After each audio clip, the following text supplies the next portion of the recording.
ZEE5 आज ही subscribe करें और देखें अपने मनपसंद शोज। रीत, बेटा 3 चीजें हैं जिनके बिना तू कभी घर से बाहर नहीं निकलती। तेरा टूथपेस्ट, तेरे ईयरफोन्स और तेरी घर की चप्पल। इतना मुझे बताने के लिए काफी है कि तू परेशान है। तो यहाँ सिर्फ मेरे साथ रहने नहीं आई है। Mummy please. बेटा मेरी बात अभी खत्म नहीं हुई है। तेरे जो आंसू है ना, जिन्हें तू छुपाने की कोशिश कर रही है, वो झरने की तरह बह रहे हैं मेरे ऊपर। क्या किन आंसुओं की बात कर रहे हैं आप? कोई आंसू है ही नहीं। और मुझे तो लगता है कि मेरी जगह ना आपको ही मेरा ऑफिस ज्वाइन कर लेना चाहिए। आपको investigative reporter of the year का अवार्ड भी मिल जाएगा, क्योंकि जो नहीं होता ना आपको वो भी दिख जाता है। बात पलटने की कोशिश मत कर। मुझे पता ना क्या हुआ है तेरे और राघव के बीच में कि तू अपना जरूरी सामान लाना भूल गई। देख बेटा, मुझसे झूठ मत बोल।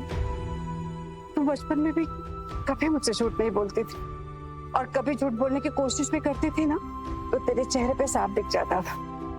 पता ना क्या हुआ। कुछ नहीं हुआ है बेटा, कुछ तो हुआ है ना। सुन, मुझे सच सच बता। देख, मुझे सब जानना है। तू अपनी माँ से झूठ नहीं बोलेगी ना? बता ना क्या हुआ है। जिसके साथ रात गुजारने के लिए होटल का कमरा बुक करना पड़े, उसे आशिकी कहते हैं। मेरे पापा ने मुझे कुछ दिया हो या ना दिया हो, पर सेल्फ रिस्पेक्ट जरूर सिखाई है। और आज आपकी खुशी से ज्यादा मुझे मेरी सेल्फ रिस्पेक्ट प्यारी है।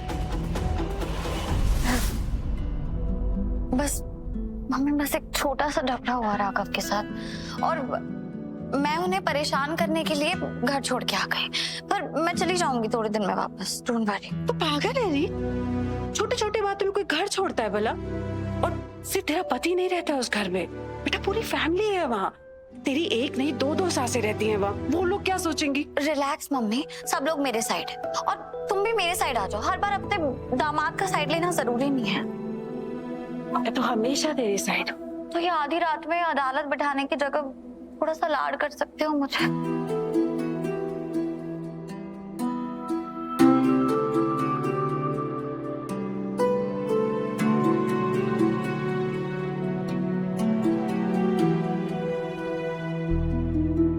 कैसे बताऊं मम्मी को कि मेरे और राघव के बीच में जो इस बार हुआ है वो कोई छोटी बात नहीं है।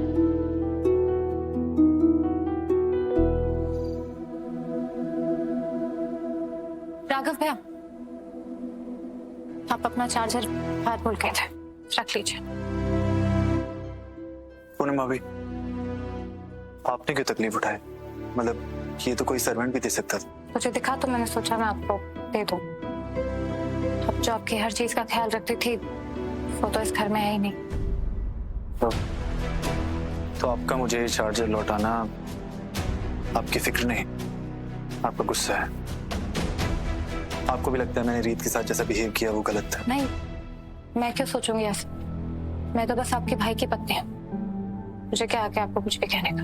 कम ऑन पूनम भाभी, आप जानती हैं मैं आपको अपनी भाभी से पहले अपनी बहन मानता हूँ।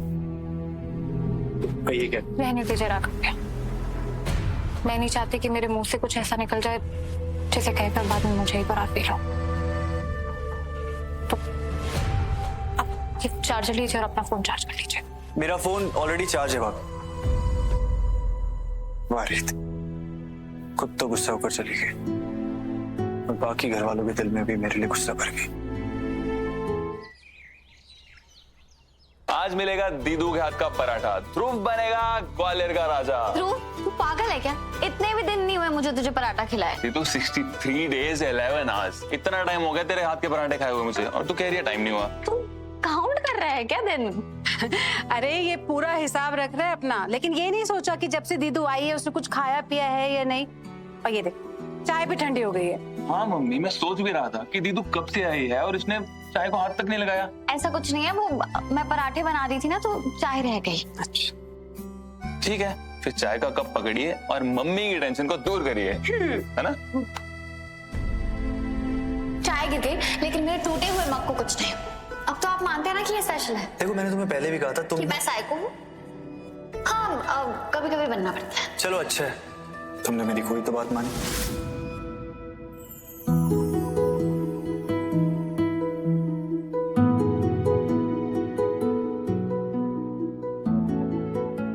ओए, चाय का कप ही पकड़ाया मैंने, जोक थोड़ी मारा है। तो स्माइल क्यों कर रही है? अब वो ये मैं स्माइल इसलिए कर रही थी क्योंकि ये कप थोड़ा अलग है ना। तो नया आया है क्या? हाँ बेटा, ध्रुव ना पूरा टी सेट लेके आया है।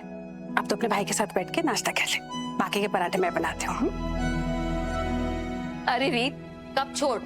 ध्रुव तो ना नया मिक्सर ग्राइंडर लेकर आया है, और तो और पूरे घर में पेंट भी कराया है, पूरे पंखे भी चेंज करवा दिए। अरे वाह ध्रुव। अरे चाची, ऐसा भी कुछ कमाल नहीं किया मैंने। आप वो सब छोड़िए ना, आप यहाँ बैठिए और दीदू के हाथ का पराठा खाइए। क्या मस्त पराठे बनाए हैं दीदू। हाँ, मैं स्मिता को भी लेकर आती हूँ। वैसे ध्रुव, लगता है तेरी जॉब बहुत अच्छी चल रही है। प्रमोशन हुआ है क्या? आपकी सारी कंसाइनमेंट पास करने को रेडी है, बदले में मुझे फौरन पैसे चाहिए।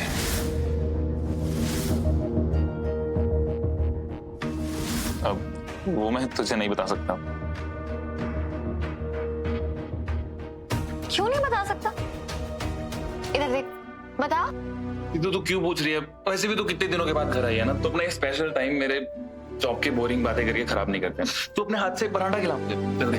अरे मैं सफेद मक्खन लाना तो भूल गई, अभी लेके आते तेरे लिए। भूल जाती है तू, जल्दी लेके आ।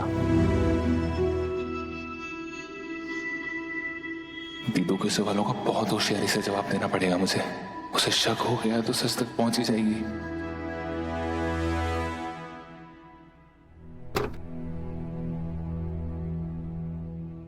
हाय।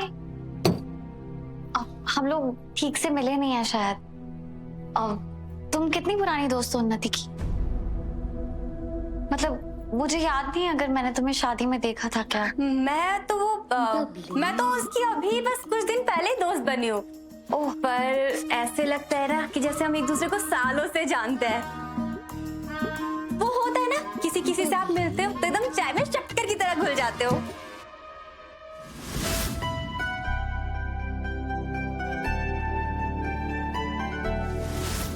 हाँ, कुछ रिश्ते होते हैं ऐसे। बिल्कुल सही कहा। अब मेरा ना खाना खाने का टाइम हो गया है, तो मैं चलती हूँ। बाय। वैसे तुम यहीं से हो क्या? अरे यार, बबली शुक्ला नाम है मेरा, होश उड़ाना काम है मेरा। तुम इतना जानो ना काफी है। पर ऐसे लगता है इस घर में ना सबको शक करने की बीमारी है। जिसे भी देखो आकर इतने सवाल पूछते हैं जैसे पुलिस की जांच चल रही हो। अरे जो पूछना है सीधे सीधे पूछ लो ना। बोलो क्या पूछना है। बबली, ये क्या तरीका है रीत से बात करने का? तुम यहाँ खाना लेने आई थी ना, भूख लगी थी, तुम जाओ और खाओ।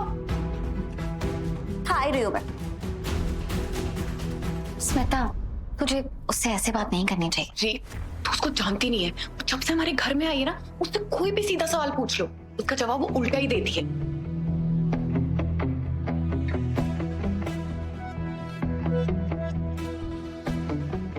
अगर रीत भाभी ऐसी सवाल करती रहे ना बबली के बारे में, तो आज नहीं तो कल बबली की पूरी जन्म कुंडली निकाल लेंगी वो।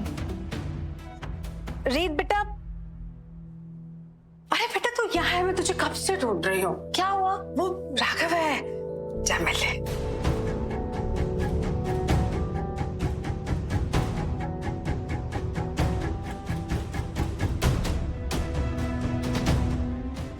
ZEE5 आज ही सब्सक्राइब करें और देखें अपने मनपसंद शोज।